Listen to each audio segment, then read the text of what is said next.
So one of the things I'm really fascinated about is because you seem to be very selective about the gigs you do take. For example, you did, I believe, at least two tours with Adina Menzel, the famous Broadway singer, and you've done a few other things and like Gavin DeGraw and stuff like that. And my question to you is, what is your criteria for taking a gig, and what are obvious signs that a gig is a terrible idea to take? Well, it's very simple. It's I don't know if I'm gonna say it in the right order, but money, hang, and music.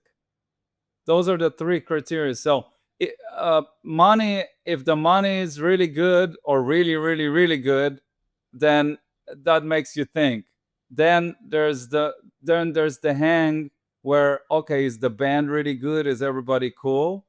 And then the third thing is the music. Can you handle the music? Is the music cool? Is the music not cool? So I think Tommy Todesco, somebody, there was some kind of thing where they say if you get two out of the three, you should do the gig. You know what I mean? So if the hang is good and the music is good, do the gig. If the money is good and the music is good, or one of those. So I think the criteria is what it pretty much, it's those three things, and then you kind of go like, okay, is it worth it?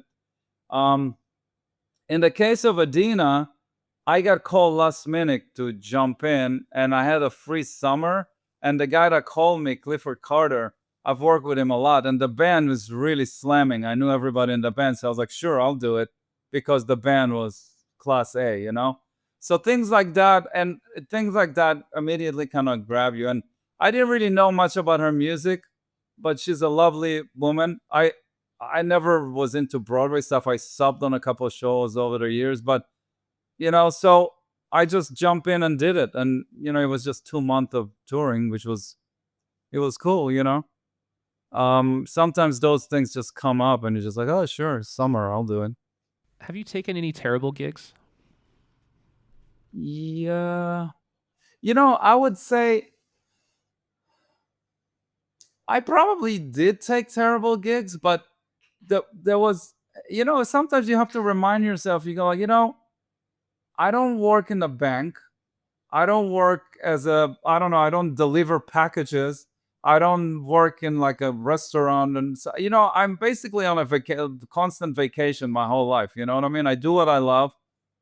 It's sometimes hard, sometimes easy, and I play guitar, which is this thing that I like to do the most. So even if I'm on a gig that's terrible, which happened, I'm sure, many, many times, it's not as bad because at the end of the day, I I probably make decent money or good money, and I still play guitar. You know what I mean? So it doesn't get too deep into my psyche. You know what I mean?